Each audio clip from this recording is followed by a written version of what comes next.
میں افضل ہوں, میں برتر ہوں, تو اس کا مطلب اگر میں برتر ہوں تو دوسرا کیا ہے, کمتر ہوا. ٹھیک ہے, اسے کہتے ہیں تکبر. تو یعنی کہ کمپیریزن کے اندر جب بھی کوئی انسان جائے گا تو وہ دو چیزیں فیس کرے گا, یا تو ایروگنس یا اس کا اپوزٹ کرے گا جو کمپلیکس, دونوں میں سے کوئی ایک چیز کرے گا ایکسپیرینس.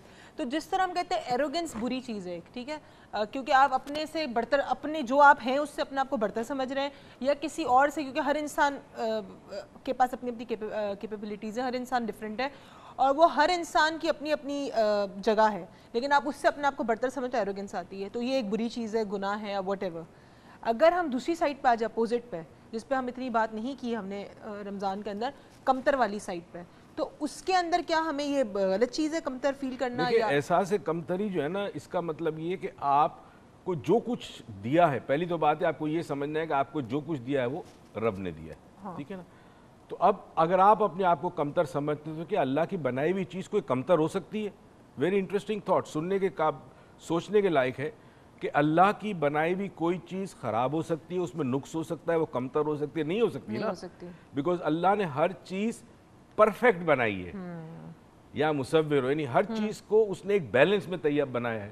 تو اس کا مطلب ہے آپ اپنے آپ کو کمتر سمجھتے ہو تو پھر اگین آپ اللہ کے عدل کو کویسچن کرتے ہو, اللہ کے عدل کو سوال کرتے ہو. یعنی دونوں میں سے کسی بھی ڈائریکشن میں جانا, یا ایروگنس کی طرف یا اپنے آپ کو کمتر سمجھنا, یہ دونوں اللہ کے عدل سے منہ پھرانے والی بات ہے. یا ایک اور چیز بتا دوں کہ ایروگنس اس وقت ہوتا ہے جب شو ہوتا ہے, ایک ہوتا ہے پرائیڈ, ہے نا.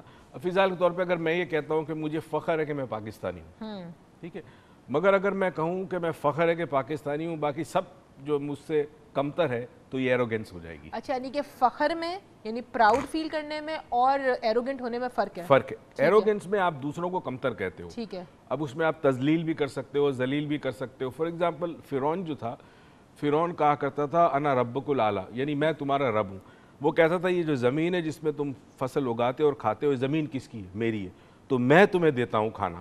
یہ جو دریاؤں کا تم پانی پیتے ہو, دریا کس کے؟ میرے ملک میں, تو یہ دریا میرے ہیں, تو میں تمہارا خدا ہوں. یہ ایروگنس اس کے اندر تھا. اب یہ جو چیز ہے, یہ جب اظہار ہو جائے تو یہ ایروگنس, اگر اظہار نہ ہو تو پرائیڈ ہے. تو پرائیڈ ہے.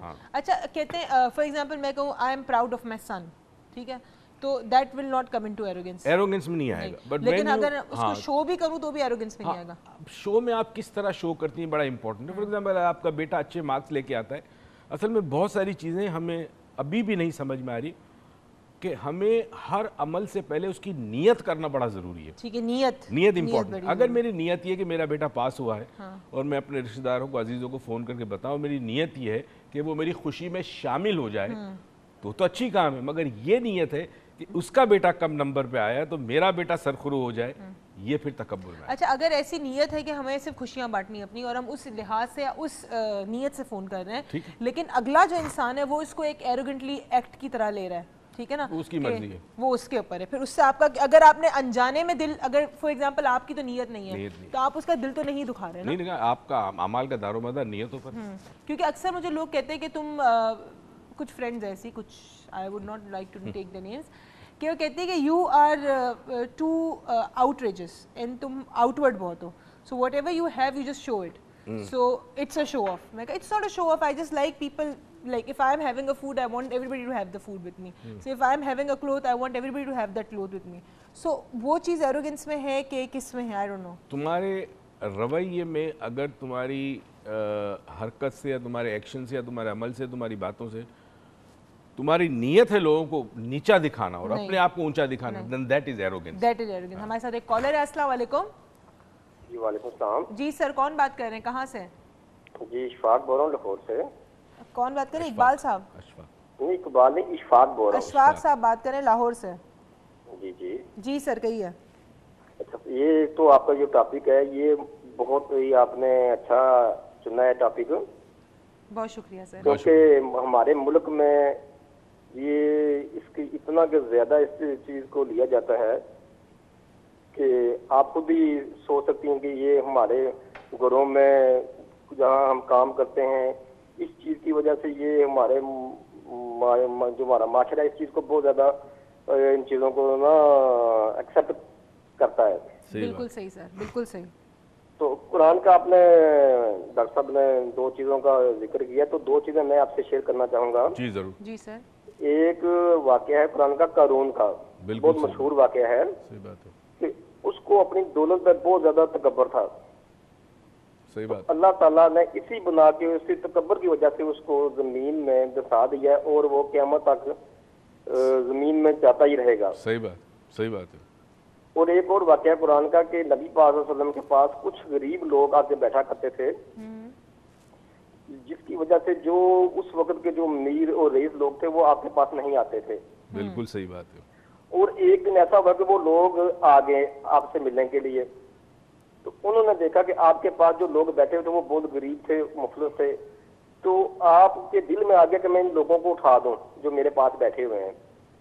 تو اللہ تعالیٰ نے اسی وقت وہی بھیجی کہ ہے نبی، جو تمہارے پاس بیٹھے ہوئے ان کو بالکل نہیں اٹھانا.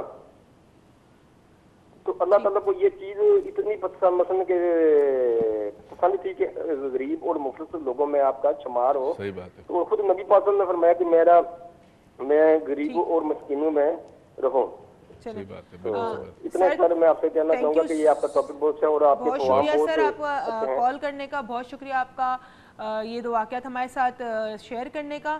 ہم جا رہے ہیں چھوٹی سی بریک. ہم جیسے ہی بریک سے واپس آئیں گے تو ہم ڈاکٹر موئز سے پوچھیں گے، یعنی میرے ابو سے پوچھیں گے.